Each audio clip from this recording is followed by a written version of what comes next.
Welcome to episode 226 of the Thunder Underground podcast. Trent and Jason here. And this week, you remember last week when you interviewed Night Demon? I think I remember, you remember that. Yeah. You were wearing a Def Leppard shirt. And it was that like foretelling of what's here to come. Look what happened. That was you. You put that out into the universe, and Vivian Campbell came back. I do what I can, Trent. I do what I can. All right. Well, thank you for that. You're welcome. My pleasure. And as we said a minute ago before we turned on the recorder, as it were, I did Night Demon without you, and now you did this one without me. So we're even. Yeah, in the spirit of mixing things up. Yeah, balance. So it's all good. 220 plus episodes into it, we're like, screw it. Let's just go solo. Why not? Let's do our own solo records. Yeah. Like if this was Kiss, what color would you be surrounded by? Like, how Gene was red, Paul was, of course, purple. I'd be probably blue or dark blue. I'd take the green, even though I'm not really a cat man. Well, I mean, if we're talking about those actual colors, I thought you meant any color. Okay, any color, go. Yeah, it's probably dark blue. That's what I just said. Same thing. Yeah. Yeah, I would be green. So, but in any case, we have Vivian Campbell on the show today. It worked out to where no matter what we did, I couldn't be there. I couldn't do it when Vivian Campbell was available, and we're not going to not have Vivian Campbell on the show. That's right. He's in Def Leppard. He's in the goddamn Rock and Roll Hall of Fame, and he's in Last in Line, which is badass. So we're not going to not do this. So, And he played the riff from Holy Diver. And he was in Dio, of course. I mean, so, for the betterment of the show, hey, I don't need to be here. Just fucking do it. That's right. And that's what we did. Vivian Campbell from Last in Line and Def Leppard is here. We're going to get to that here in just a bit. Mm-hmm. Before we do, we got to let you know that we're sponsored by DEB Concerts and MedFarm. MedFarm is a dispensary here in Broken Arrow. They're located at 24683 East Highway 51. They're not far from us, where we're at right now. No, they're just a hop, skip, and a jump. Yeah, you can't. A hop, puff, and a jump. You can't miss them off the highway. If you're driving down Highway 51, they're just maybe not even a quarter mile east of Oneida Road. So yeah. Just roll over there, check them out. Tell them that we sent you. They've got a huge selection. If you tell them that we sent you, they give you 10% off your order, which is very cool. Big thing that we like to mention about them is that 30% of their proceeds are going to help build no-kill animal shelters in this area. That's important. Yeah, that's very cool, and that's a huge thing. And another cool thing about them is they are completely independently and locally owned, where a lot of dispensaries are, have outside investors from out of state. So it's like, this is cool because it's a true mom-and-pop operation. Check them out online, medfarmok.com. You can find them on Facebook, MedFarm, that's PHARM, and they're also on Instagram at MedFarmOK. We're also sponsored by DEB Concerts, and they keep bringing in some great acts to this area, and that's not slowing down a bit. Not at all. No, they've been doing it for the last 3 or so years, and then this past Rocklahoma, they booked the D&B processing stage at the Roadhouse. Brought in a ton of great acts there, like Slaughter and Beasto Blanco, which have both been on this podcast, by the way.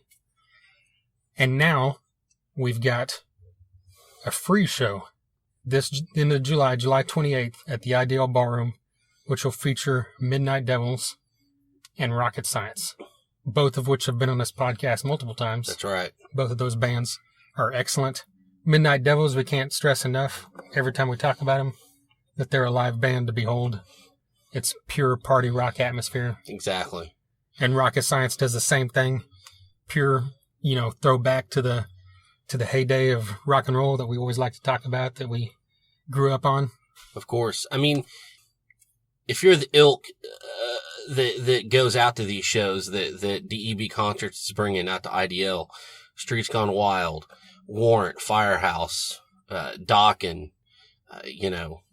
LA Guns, all this stuff that they're doing. Midnight Devils is right up your alley. No bullshit.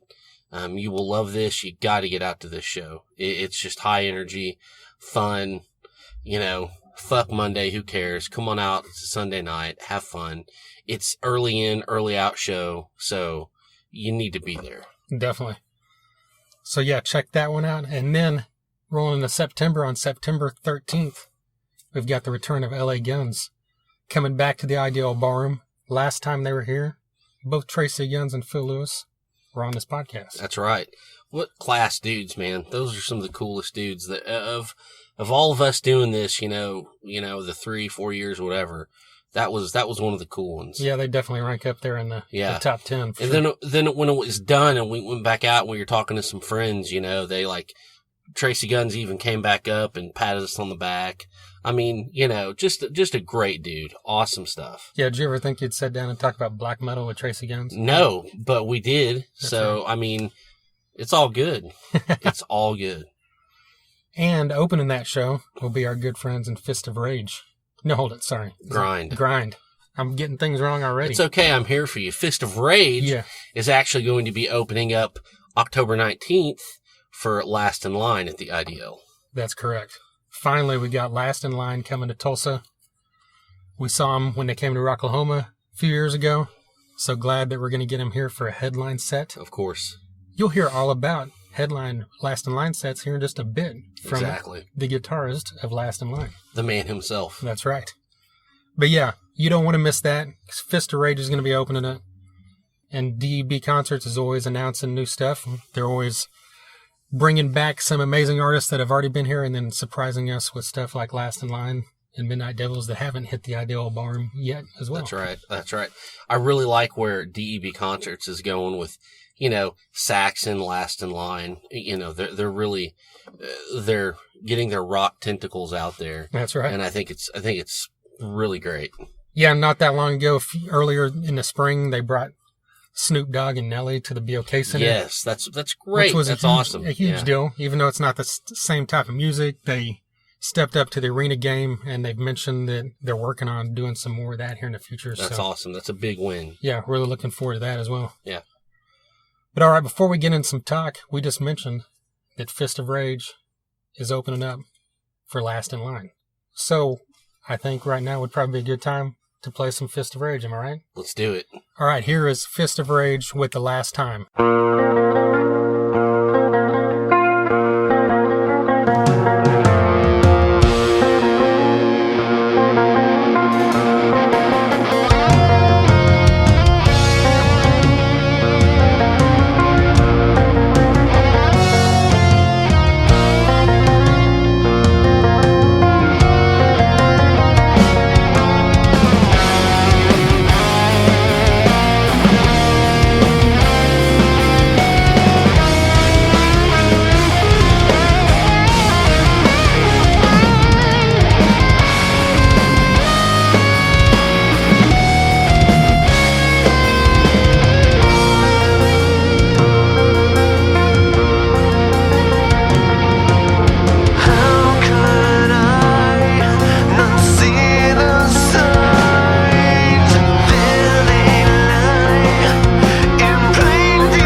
from Fist of Rage.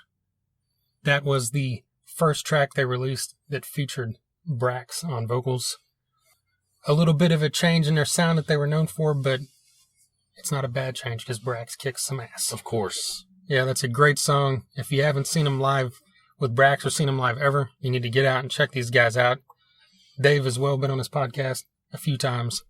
I mean, you can't stress that enough. Get on Facebook, follow Fist of Rage, look them up, follow them. We love these guys. You and have girl. to. Yeah, we love them. You have to follow them. This is probably where I should insert the moist comment, right? You do that every time. I mean, I'm going to run that shit you know in what? the There's ground. more to this band. There's more to her. There's more to these guys. Oh, now you're making me look like There's an more to asshole. Whatever I got to do, Okay. then just moist, okay? And I hate saying that word, and you got me to say it. I hope you're fucking happy, okay? So just, I will not insert it since we both said it. Okay, good. Unless you say something towards the end of the podcast that deems it. You're just gonna look for it, aren't you? Nah. Jesus Christ. So at the end of the podcast, I'll say, what does the song Last in Line or the song Don't Talk to Strangers do to you? And you'll say, it makes me moist. So, okay. Look, we got to move on here. That's right. Okay, first things first. First things first. Metallica, the last night in Sweden, played The Struggle Within. Jesus Christ. No, they didn't. Okay. No, they didn't. Next topic. There are... You got a couple. Okay, I've got a couple things Okay. I want to run. But well, one, did you see the thing where the remaining members of Machine Head got together and played at like some tiny bar in the Bay Area? Yeah, that was one of the things I was going to bring up. So it just tells you so much that they all fucking can't stand Rob Flynn. I mean, I don't know. That's none of my business. Whatever. I love Rob Flynn, so whatever. But you know, you are like the Machine Head guy out of both of us. So I was curious to get your take on it. And I thought it was crazy that Jared, the bass player now, was even there. Yeah, you'd think that would piss off Rob. Yeah, that's what I was thinking. I'm like, there might be some. So I don't know. What do you think? Maybe Adam invited Jared just to piss off Rob so then Adam could go back. No, I don't think Adam wants to go back, but you never know. If he did, we'd have the full original lineup right now in Machine Head. I know. No, I mean, it's cool. I mean, I love Phil Dimmel. Yeah. You know, I wished he wasn't gone. We talked about that. Mm-hmm. I mean, he's gone, so I believe that the best replacement for him is there with Logan Matter because that's... Yes. I mean, that's the only way this could have went, in my opinion, for it to, like, not really look as bad as it is, probably. I don't know. Yeah. But no, I mean, I would have loved to have been there to see it, you know. I think, I don't know, you know, when that happened and they made that whole statement, Rob even admitted, hey, I was too, you know, I choked these guys, you know, so I've got some things to work through. So maybe he was cool with it. Maybe it's a whole reconciliation deal, you know, and Yeah, so it he could be. wasn't upset about it. Or if he is, he's not letting anyone know. Yeah. So who knows? Yeah. I mean, it'd be cool if they did some more of that kind of stuff, you know, but Yeah. I don't know. I doubt they do, but I don't know if they could get those three and then like get Whitfield Crane to sing for them and start a new band. It would be like the baddest, assest thing ever. that is a great idea, Well, actually. What can I say? Speaking of Whitfield Crane, Yeah. You've seen that, right? I know, man.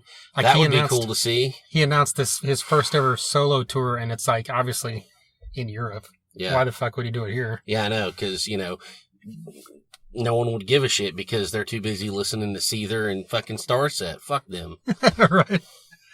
But yeah, I mean, he even, you know, said in the thing, you know, he listed like everything he's ever done. He even included Life of Agony Yeah. and yeah. stuff he was going to, which I thought was kind of weird. That is weird. Everything else was like all the side projects, like Another Animal, Medication, Mhm. Richard's Crane and Yeah. stuff. He only did a couple tours on Life of Agony. Yeah. You know, he did some fill-in things and then they just said, fuck this, you know? So I don't know. Maybe it's just probably just throw in one song just as a nod to it or something, but Well, the thing is he's such a good singer, he can mimic anybody. yeah. So he mimicked Mina Caputo like to a Perfectly. T. Yeah. You literally thought it was her singing. Yeah. So I mean, I saw it. We saw it. I Yeah. saw it twice.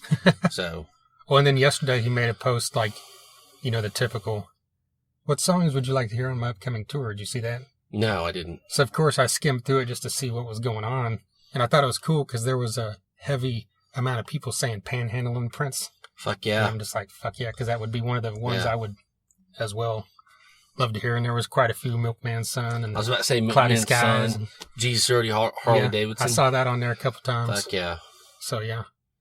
So, yeah, Whitfield Crane, since I know you're listening, just come to America, do 6 or 8 dates, come to Dallas or Kansas City, somewhere that, we can go and, please, support you. You know that one time they played some biker festival or something in Kansas City? Yeah. A few years ago. We should have fucking went.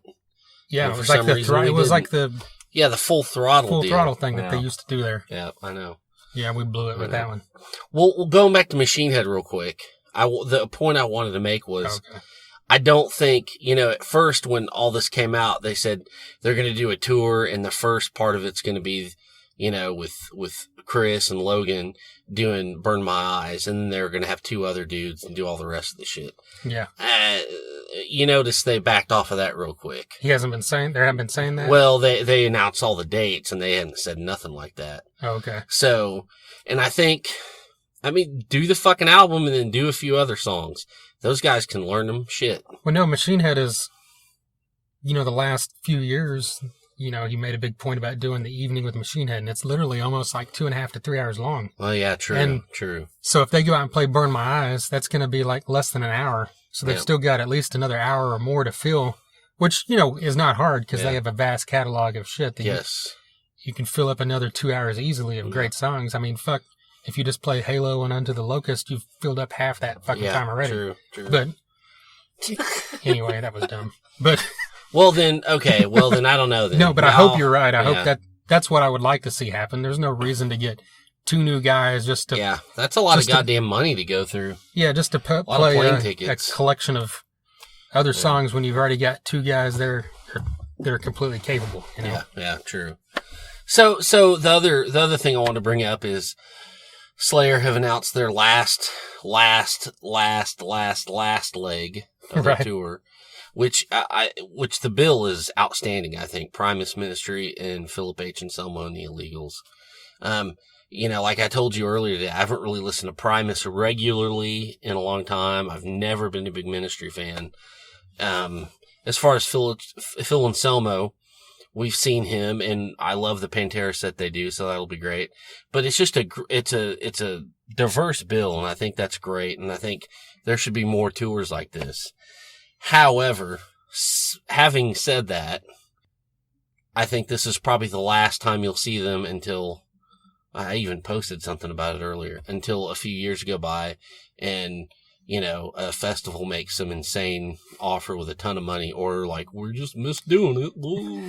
Right. Because, they're not fucking unhealthy. They can still do it, so I don't know. I don't know. Motley Crue is like the only one that hasn't gone back on the shit, touring wise. So I don't know. What do you think?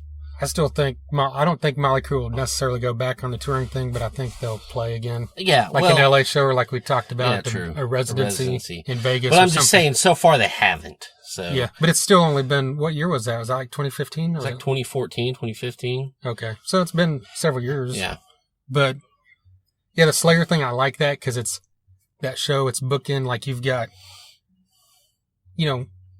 Phil's solo band isn't technically thrash, but it's pretty thrashy. Mm-hmm. A mix of thrashy and hardcore kind of. Yep. And then they're they're going to be playing Pantera songs. It literally says on the poster, doing a vulgar display of Pantera. Oh, did it say that? Yes. I didn't notice that. Yes, it did. And I think that's great because we saw that in a tiny club, the size of my garage. Yeah. And it was fucking great. They nailed it. So, like I said. And that's cool because it's going to get the crowd out there early.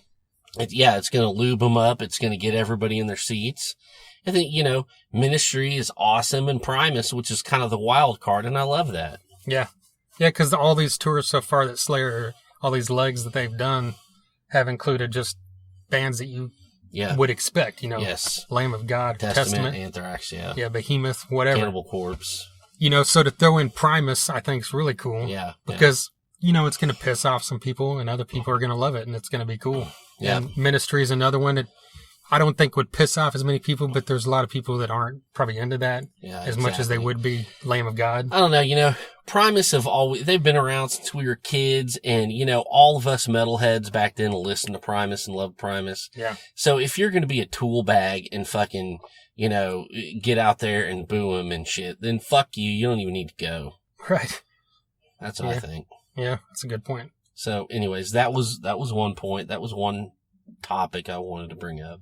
Okay. Just recently it was announced that Rival Sons is playing the Tulsa State Fair. I mean,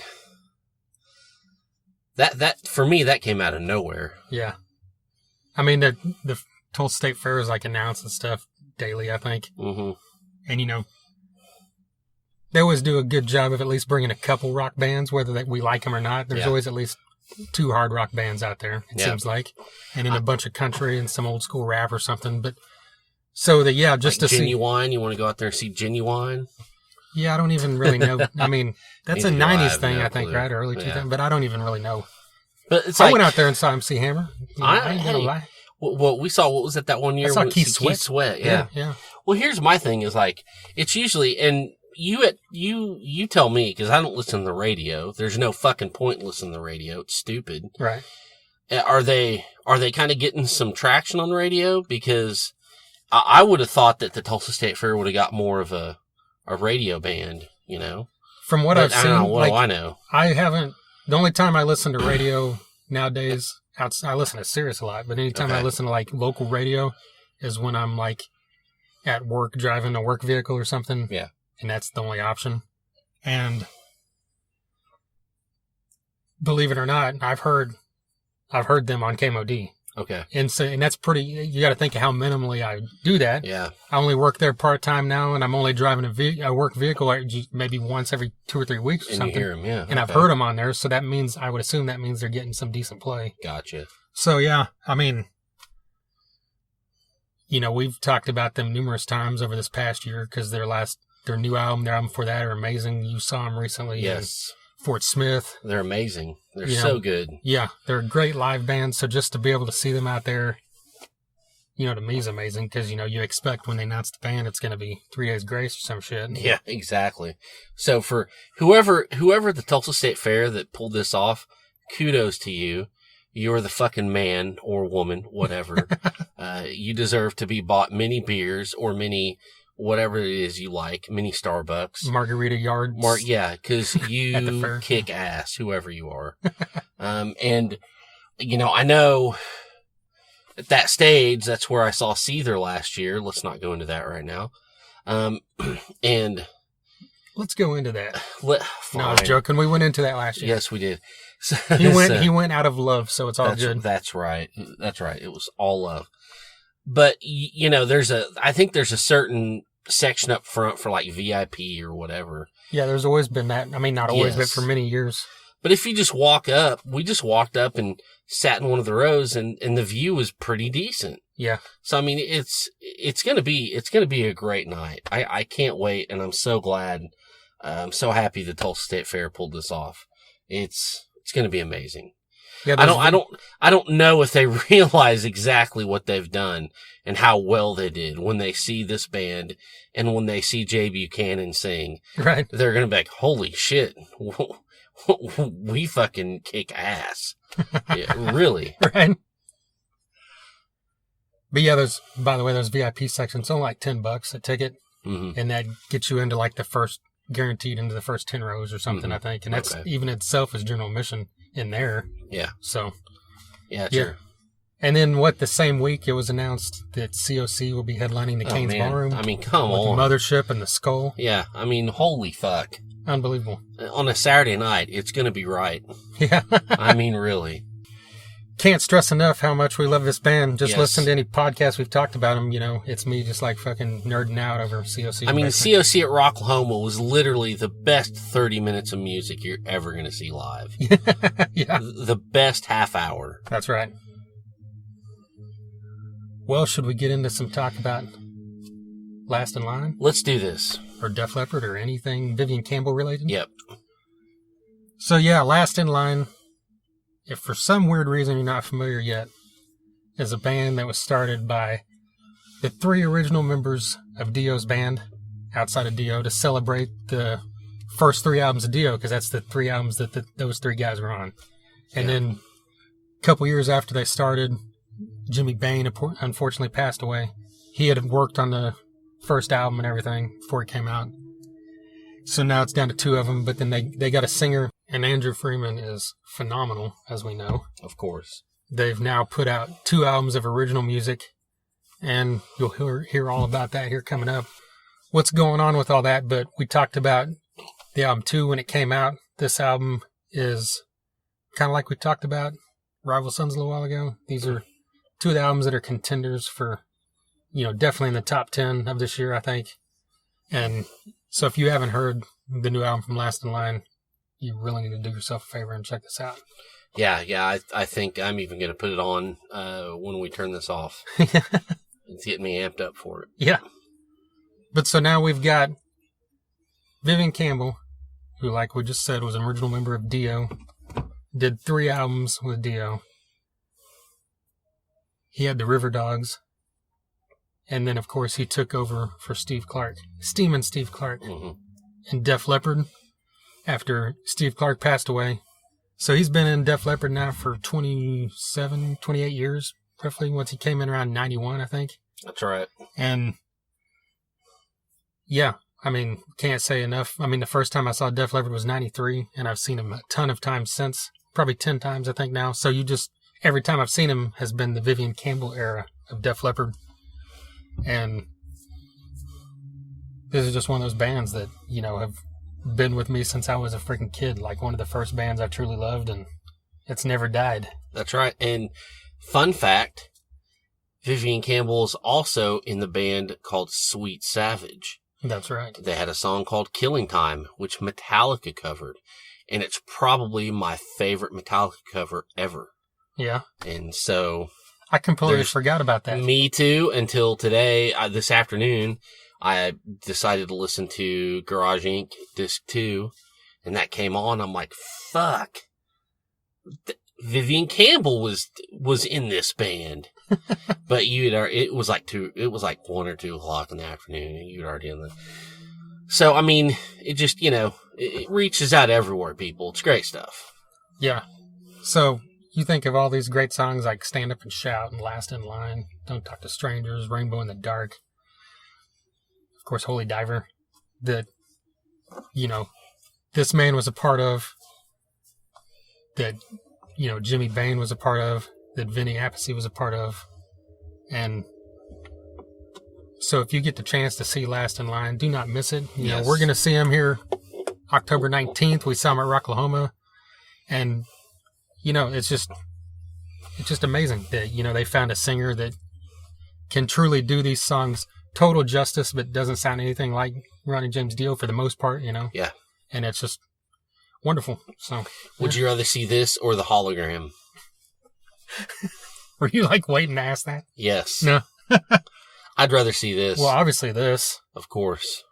And I will say this, I mean, I guess I could wait till after, but he doesn't mention that, but he says that no one, there's a thing in here where somewhere in here he says there's no one that can play these songs like myself and Vinny and Jimmy could. So I'm assuming that's a little that's a little comment, a little commentary. I wasn't gonna delve into that. There's no reason. Yeah, I'm sure he's been asked that 25 million times in the past year or two. Yeah, because you know what, you don't want to get hung up on. And it'd be nice to have him back on the show one day. That's right. And I don't blame you. I don't blame you at all. But no, I mean, I wouldn't, that thing came to Oklahoma City recently. I was out of town. I mean, if I was here, I probably would have went just out of curiosity. I don't, a lot of people have really strong opinions about not liking it, and some people are for it. And I'm kind of one of the rare people I think that's in between on it. I get why people don't like it, but I also doesn't bother me, Well, yeah, I'm not so militant, oh, fuck that. But for me, it's just not my thing. So if it was across the street, I don't think I'd go. But it's got Tim Ripper Owens and Oni Logan there as well, which that's the whole thing. I still don't even understand what's going on. Well, I think because I haven't watched any videos. To me, that's the only thing I think that is good about it. It's like if it's the way they're billing it is kind of maybe like a tribute show.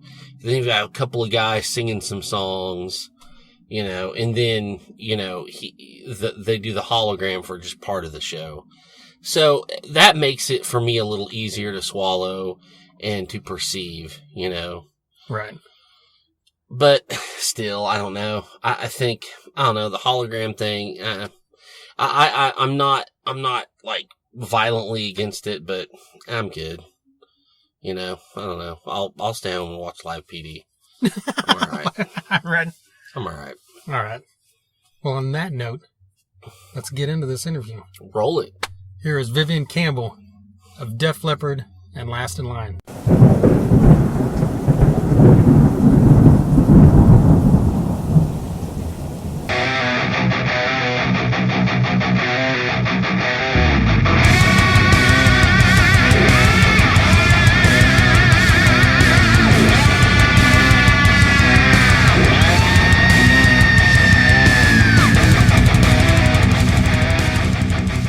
Now that two's been out several months, I mean, how do you feel the reception's been critically and as well in a live setting from playing these new songs?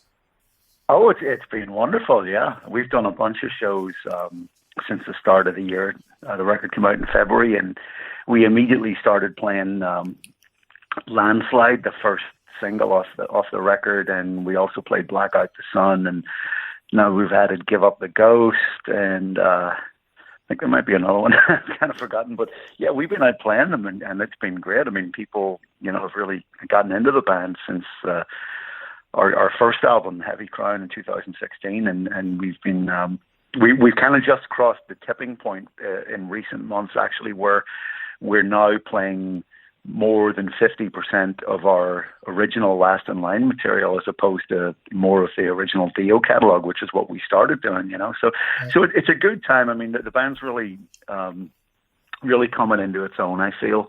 And, we're bringing along some fans with us. And like I said, the response to the record's been great. And the new songs, sit very comfortably next to the Dio classics, so it's a good balance for us to be able to have one foot in either camp, to be able to draw on this legacy, of the work that Vinny and I did with Ronnie and Jimmy back in the 80s, and yet mix it with this new dynamic, of what we're doing with Andy Freeman and Phil Suzanne. So it's exciting stuff.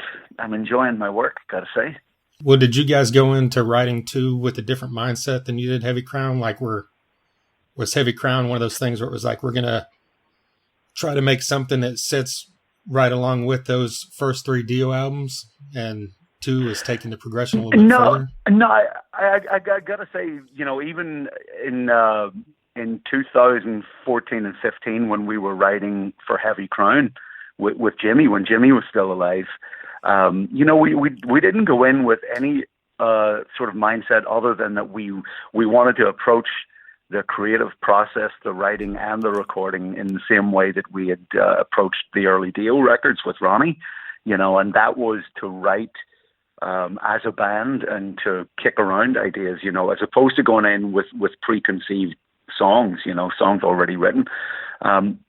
That was really the only thing, and also to cut the tracks, live. It's an old school kind of thing, and not too many bands do it nowadays because technology has enabled people to just send audio files via the internet, which is all well and good, and that works to an extent. But for the dynamic that we were looking for, we always wanted to kind of return to that old school mentality, that we had in 1982 when we were doing Holy Diver. And that works for us, because I feel that really incorporates all the elements of the band. You really bring out all the personalities of all the players. Everyone gets to interject something into the creative process.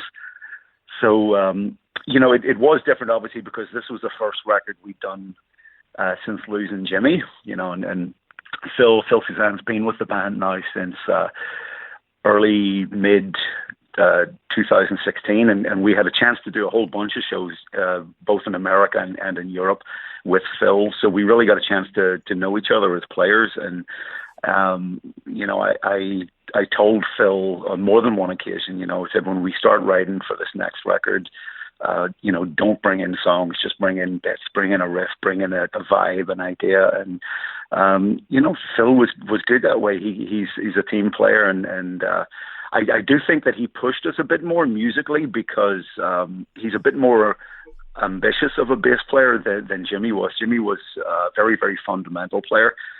Jimmy's strengths were just this enormous tone, this low end that he had, and this great sense of timing. And he was an immense bass player, as is Phil. But Phil is a bit, like I said, a bit more adventurous musically. He's always looking to find a space to stretch out as a bass player. In a way, he's a bit more like what Geezer Butler is to Black Sabbath, and what John Entwistle was to the Who.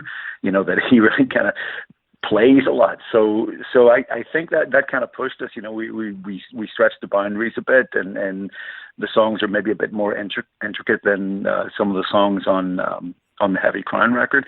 But that was really it. I mean, those were the only preconceived notions we've ever had going into making a record. We don't think about it intellectually and say we need to write this kind of song or that kind of song. We go in and just start cooking. It's a very organic and a very team focused process. Well, outside the style of play, what did Phil bring to the writing process that might have been different than the way Jimmy handled it? Well, like I say, he's a bit of a busier player, so he'd be more inclined to write riffs that are somewhat akin to how a guitar player would approach it, Right. But really, a last in line song, as indeed with one of the early Dio songs. I mean, if you come from anywhere, I mean, there's been times when we've shown up for writing sessions, both with Last in Line and with the original Dio band, where, we maybe didn't have something. I didn't have an idea that day, or Jimmy didn't, or Ronnie didn't. And sometimes Vinny would just start playing a beat.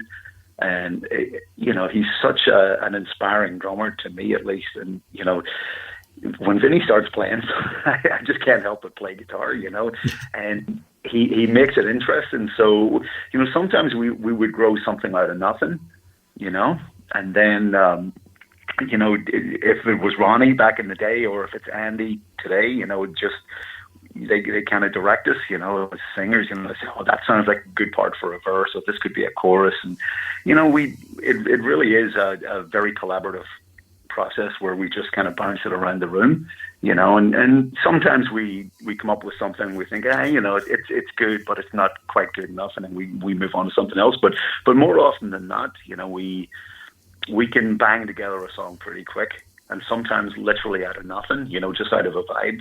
But there are other times, when I would come in with a riff, or Jimmy would have come in with a riff, and nowadays Phil would come in with something. And, like I say, he does tend to push it more as a bass player. He can write a bit like a guitar player, he's that comfortable on the instrument. And that's just really it. We just kind of kick it around, and we do it pretty quick. When you guys started back in 2013, where you were just playing the Dio songs, did you envision it becoming what it's developed into as its own entity?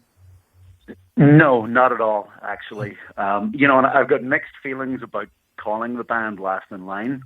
It was my suggestion originally to do it, because originally the only ambition we ever had was just to play clubs around the LA area. We were all living in LA at the time. We're not anymore, but that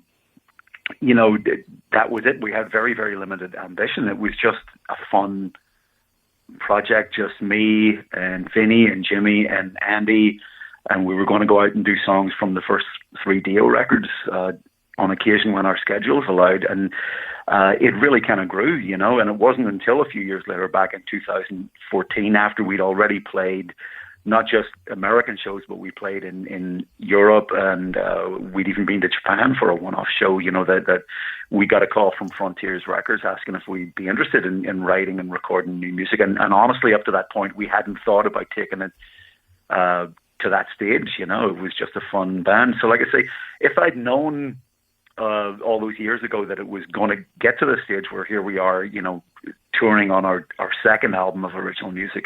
I don't think I would have called the band Last in Line. Right. It's a double-edged sword to have that. On the one hand, we have that legacy and that very rich heritage, that Vinny and I have from our early Dio career. And so we're legitimately able to go out and play that. And it does give us a great base upon which to build. But at the same time, it in many ways can kind of work against us as we are trying to present this as a new band playing original music, so it's a bit of a balancing act wherever we go, and but it is a good problem to have because we'll always be able to have, to some extent in our live shows, we will have some of the Dio gems, some of those great catalog hits, and it is great to play them, and no one will ever play them better than the originators, so no one's ever going to play those songs better than Vinny and myself. Right. And Andrew does an incredible job representing them. I mean, he doesn't sound anything like Ronnie tonally, but he can make it his own. He's a strong enough singer and a passionate enough singer. And the fact that he doesn't sound like Ronnie actually is what made this whole thing possible in the first place. I think, the first day when Andy walked in and started singing with us, if he had sounded like Ronnie, I would not have been inclined to ever want to go out and do that. It would have been a sort of a cheap shot. Ronnie was an originator of a style. He was certainly the best of the genre in his day. And, a lot of people have said to me over the years that I've been doing the Last in Line project, why didn't you get this guy or that guy? They sound like Ronnie. And that's just completely missing the point to me, Yeah. You can't replace anyone. Everyone is unique as a musician. Whether you're a singer or a drummer or a bass player, guitar player, whatever, we all have our own fingerprint, and we all bring our own sound and our own dynamic. And the fact that Andrew could reinterpret Ronnie's songs and do it in such a way that to my ears were fresh and interesting, and to have that be with the original band, with Jimmy Bain and Vinny Appice and myself, who have an undeniable sound when we played together. So that's what made it interesting to me in the first place, and that's what made it a viable project and an exciting project for me. And now, like I say, it's grown and become something very, very different. There's quite a few bands that have done that, where they've replaced a singer that's passed on with someone that sounds pretty close to him. Does that kind of turn you off to listening to their stuff at that point? Well, it doesn't turn me off, but it's never going to be quite as authentic or as viable to my ears, especially with a singer, because, I mean, that's obviously the focal point. That's the main thing that the ear is initially drawn to. That's the main fingerprint of any band. And, I can think of a few bands that have done that. And then you get other bands who like Van Halen. I mean, you could never replace David Lee Roth. So when they got Sammy Hagar and Van Halen, it was a completely different thing, right. And now you can argue whether it's better or it's worse. They both have their legitimate attractions, but it's undeniably very, very different, and in fact, I do think that's a better way to go. I think when it comes to trying to replace people, you got to try and look at it in real world terms. It's never going to be the same. You got to take things in a different direction and embrace that. And I think that's a very forward thinking way to look at it. Yeah. Well, you talked about that you're about 50% on Dio and Last in Line songs. So do you envision a point where you get to just 2 or 3? Because I know I saw Slash recently, and they used to play a ton of Guns N' Roses songs with Miles Kennedy, and they're down to like 1 or 2 now in the set, which I thought was pretty cool. Yeah, you gotta treat it as it comes. A good example of it is, when we have an hour and a half show, a regular 90-minute show is Last in Line, then we can incorporate a lot of Dio songs, and we can afford to dig deep into the catalog. We can play songs like Invisible off Holy Diver, which is one that even back in the Dio days, I think we only played that song once with Ronnie. Wow. And then you got the obvious ones, Last in Line itself, our namesake song we'll always play, Rainbow in the Dark, probably the best known Dio hit, Holy Diver itself. There's a lot of great songs. Evil Eyes, is a fun one to play. There's a lot of great riffy songs to play there that are exciting and are great fun to include in the set. But a great example is we recently just last month we played the Download Festival in the UK. I was there with Def Leppard that day. Def Leppard closed the main stage. We were the headline, and Last in Line at 1:00 in the afternoon were the first band on the main stage. So I kind of bookended the show. Wow. But we only had 30 minutes to play with Last in Line, so we had to really think about how we wanted to present ourselves. And we went back and forth on it, and in the end we decided, and I think it was the right decision, that we went out and we managed to squeeze 6 songs into 30 minutes, and 5 of them were Last in Line originals, and we only played one Dio song, and that happened to be Rainbow in the Dark. We decided on that one because it's probably the most popular from the early Dio catalog. So I feel that it was making a bit of a statement in a high-profile show like Download, and they only have 30 minutes, that we present ourselves as a new act as opposed to a heritage act. But like I say, we are in a very unique position where we kind of have one foot in either camp because it happens to be Vinny and I. I'm not sure how things would go in the future, but I can't imagine us reversing that course. Now we've kind of been out there. We've got 2 records, and we're moving forward as a new act, but we'll always have this legacy to pull upon. Well, I saw in an interview recently that you said that you guys are going to start writing the 3rd album in August. Do you guys plan to use Jeff Pilson again once the time comes to record? I love working with Jeff. It's a dynamic that really works for me. The problem has always been scheduling. Jeff is a very, very busy guy, as a producer and as a member of Foreigner.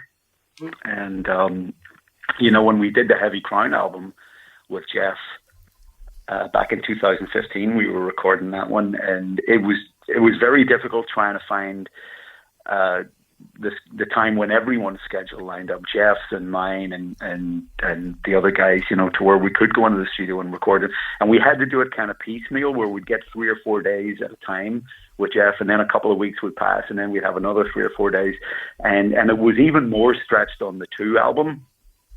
So that would be the only reason why we wouldn't want to work with Jeff, is if we can't align our schedules, But other than that, I think he's an incredible talent, and he's got the right kind of personality to work with in the studio. He's got great energy, and the pace that he works at is great. It's really high tempo, and we cannot tend to record that way. And obviously we're on a very limited budget, so we don't have the luxury. It's not the 1980s where you can go into the studio for 9 weeks and cut a couple of drum tracks. I mean, we really kind of have to do it guerrilla style. You go in, you set up, you get some sounds, and you cut the track. It's like, okay, that's good, let's move on.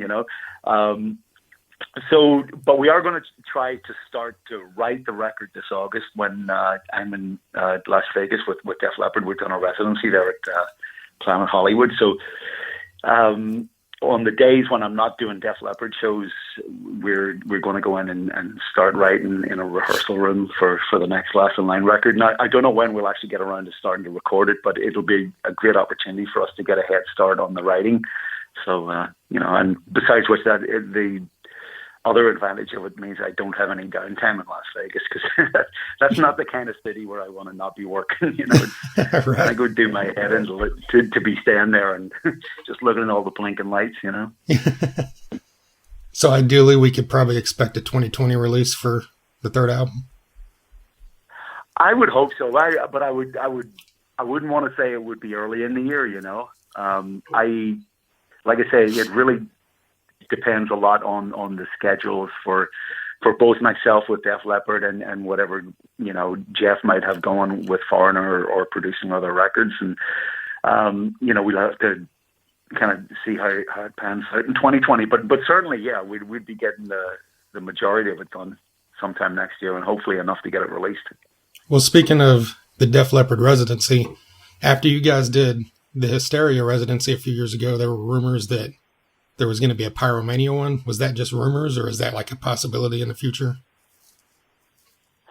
No, there was talk about that. The difficulty was doing that, and indeed to a lesser extent that was an issue doing the Hysteria residency, is that you take any record, it's really not long enough to be the basis of a whole show.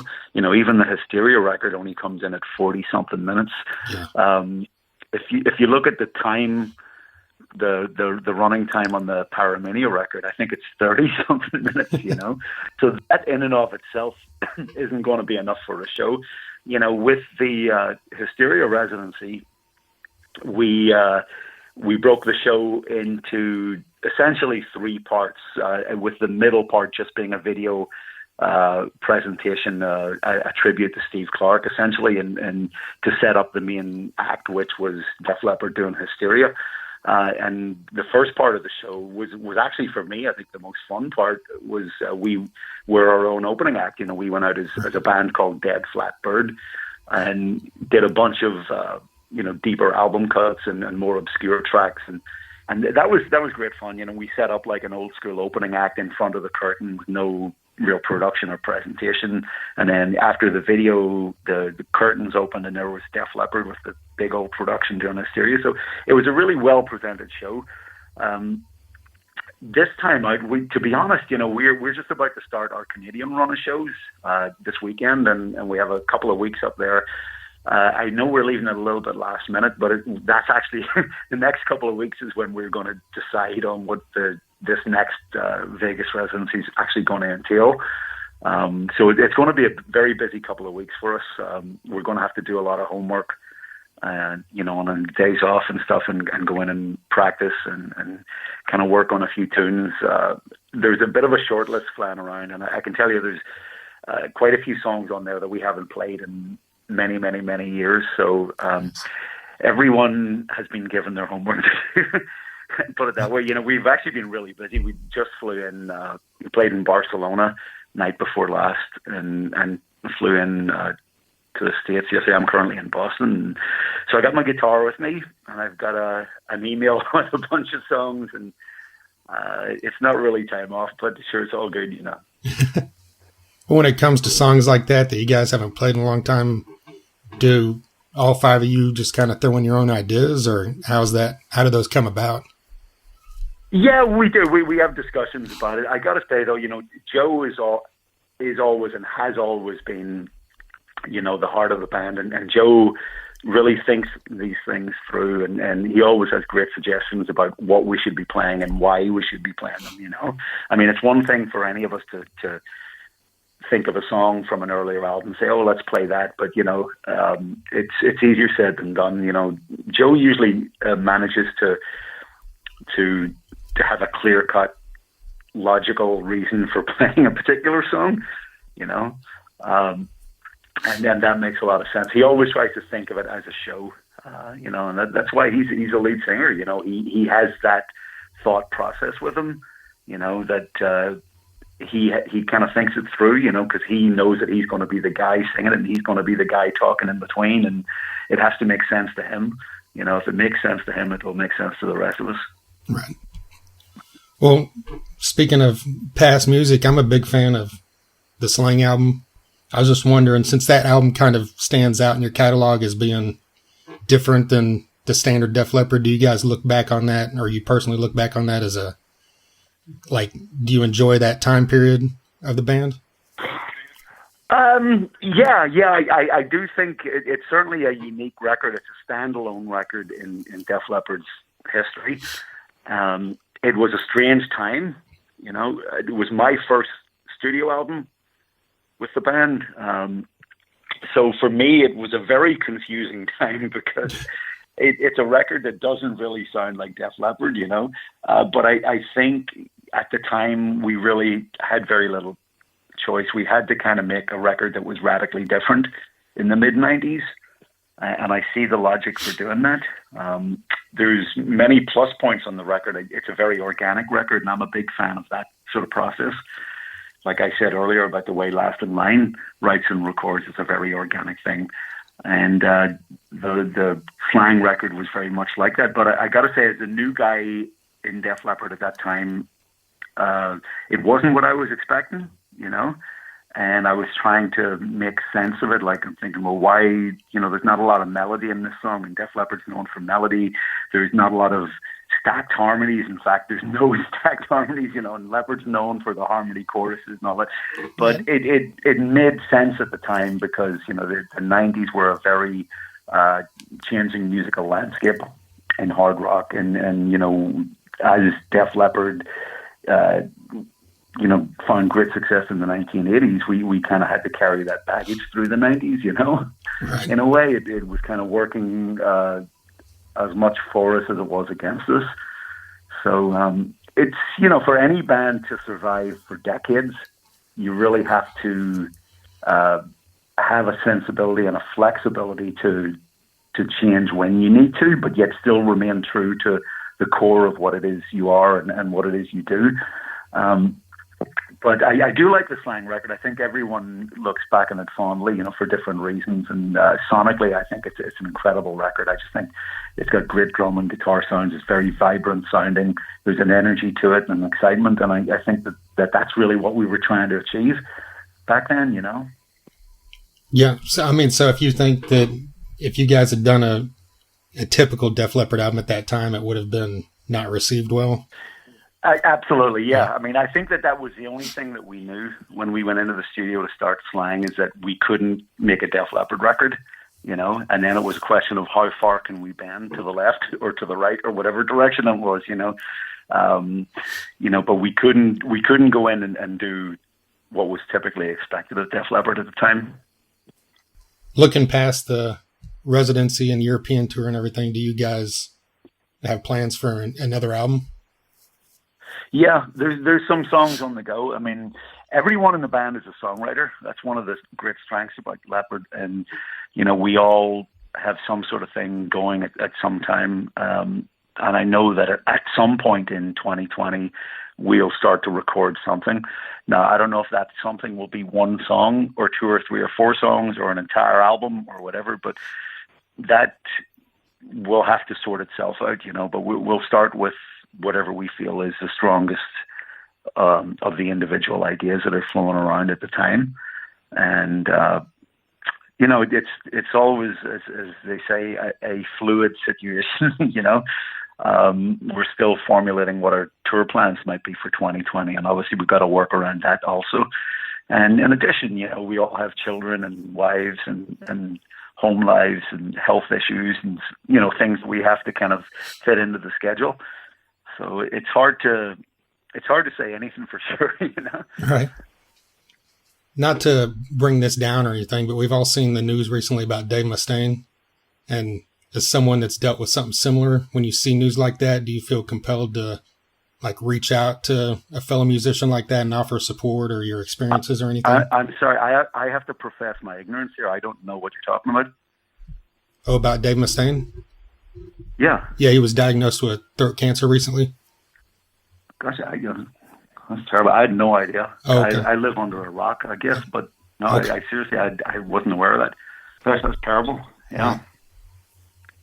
Well, I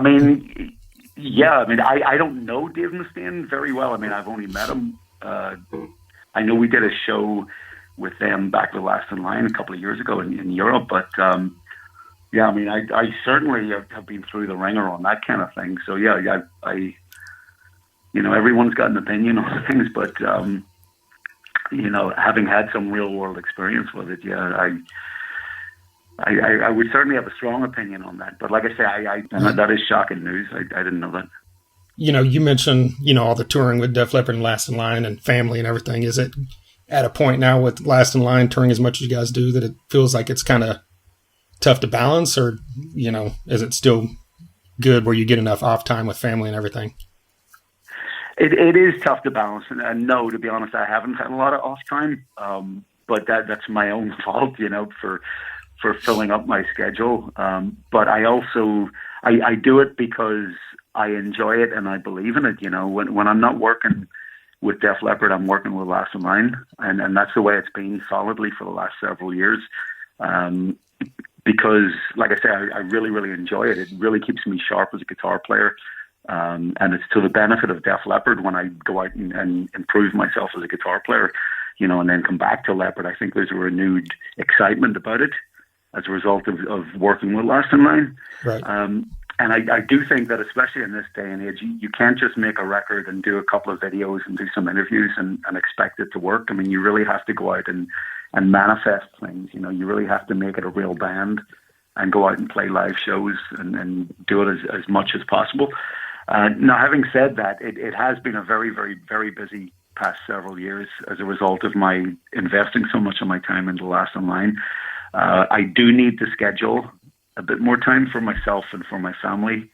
But at the same time, you know, I realize that, you know, with Last in Line, it is an uphill battle, and we've got to keep, you know, pushing. We've got to keep doing it to continue on that path. So it's just a question of balance, like everything else in life, you know.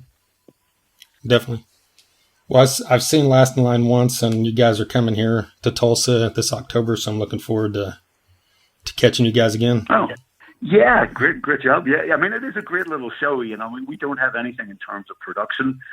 You know, I always say, you know, the only production we have are 4 guys in black T-shirts, you know, and a lot of sweat. But there is an energy to the show, you know. It's a very, very, very different experience than a Def Leppard show. I mean, obviously a Def Leppard show was very high-end, very polished, very production heavy, and you know, that's what makes it such a spectacle. And the Last in Line show is just really, it's all about playing and putting your head down and just rocking, you know. And the dynamic of the band is great, and it's always fluid, you know. It's like we stretch out musically at times, and you know, that's a very different thing from the Def Leppard experience also.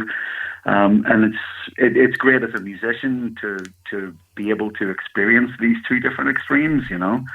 And they both kind of reward me in different ways, you know. So it's a good time to play, I gotta say.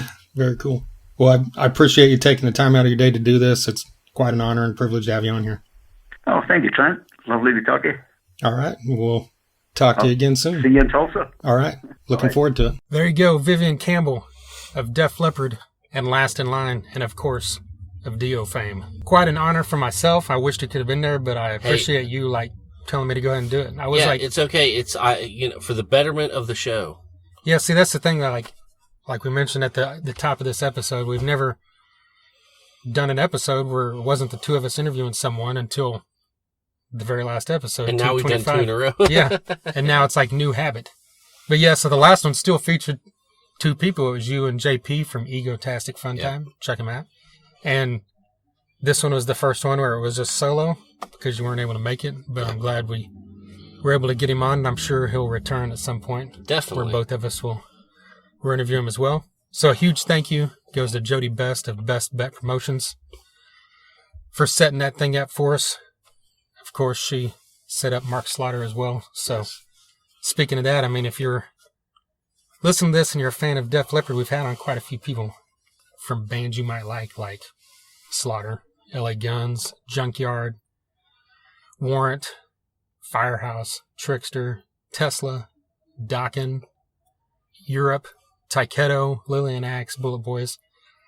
All this stuff from that era of music. You know, if you like Last in Line, you like some rock stuff. Well, hell, I don't know who to compare to them, but we've had on heavier stuff like definitely Seven Dust, Shinedown.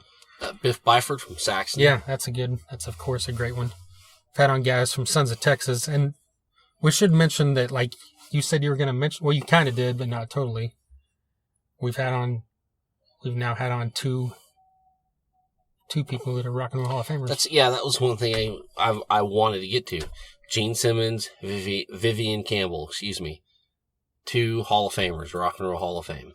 We've had people loosely tied to it, like Chuck Garrick, because he's been with Alice Cooper for 20 years. Yeah, exactly. You know, Ricky Warwick and Damon Johnson and Thin Lizzy. Is Thin Lizzy in the Hall of Fame now, right? I think so. If they're not, then fuck the Hall of Fame. Oh my God. But yeah, so I think, speaking of Ricky Warwick, this might only be the second Irish lad we've had on this podcast. I'm telling you. Unless I'm forgetting someone. Yeah, well, and you know, have we talked about, have you heard the new Black Star Riders? There's a new album or a new song? New song out. Oh, no, yeah, I heard that. Like September, but they released I heard that song like a week or 2 ago. Yeah, and we've had Tim Salt from Clutch, right? Which they just released. They've just released a couple covers they just released a ZZ Top cover. Holy shit. Like today. I haven't even listened to it yet. And then they released a song called Evil, which, I don't know. I could be wrong. Oh, that's got to be a cover. Is that a cover or is it just King a Diamond? rarity? Cover of King Diamond? No. Good I Lord. love to hear. But anyways. Love to hear Clutch cover. Got King my Clutch and Killswitch Engage tickets, by the way. Okay, I have not yet, but we will do that. Yeah. Yeah, many more people. Like you mentioned, Kiss. We've also had on Bruce Kulick. We've had on Dave Elfson of Megadeth, Chris Broderick. A huge amount of people. You go back, there's 225 more episodes for you to check out. If you have not checked them out, you can find everything at soundcloud.com/Thunder-Underground, thethunderunderground.com. You can check it out most places you can hear podcasts, like iTunes, Google Music, Stitcher, TuneIn, Mixcloud, all that stuff. Follow us on Facebook, Twitter, Instagram. Follow us on YouTube. Subscribe. We've got a lot of videos up. It's something we haven't done here in recent months because of schedules and stuff, but we hope to get back to it soon. Definitely. We review a lot of, albums, songs, concerts, cheese, so on. Whatever we got to do. Just look it up. And we did a Def Leppard cheese. Speaking of. I mean, come on. I was just going to skip over that, but it relates totally right here. Mm-hmm. Get on YouTube and check out our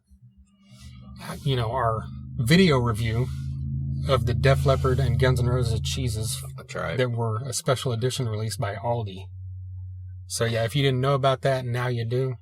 It's full of puns, and it's full of us eating cheese, which what more could you ask for from your evening? You're just want to sit down and watch us eat cheese and make Def Leppard and GNR song puns. Yep. I mean, does that kind of wrap everything up? Wraps it up. We'll be back. I can't talk. We will be back next week. We've got some stuff brewing, so it's going to be good. Yeah. We've got a really cool one in the works that I'm not going to mention since it hasn't officially happened yet, but, it should be coming soon. Yeah. And there's always stuff on the horizon, and there's always stuff that pops up out of nowhere. So, yeah, follow all our stuff so you're on the lookout for that. Once again, thank you to MedFarm, thank you to DEB Concerts, and a huge thank you to Vivian Campbell. And as you heard in that interview, right now you need to go listen to the song Slang, because it fucking rules. Love that album. I don't give a fuck who knows or who gives me shit for that. I love that album. Hell yes. Until next time. Thunder Underground, y'all.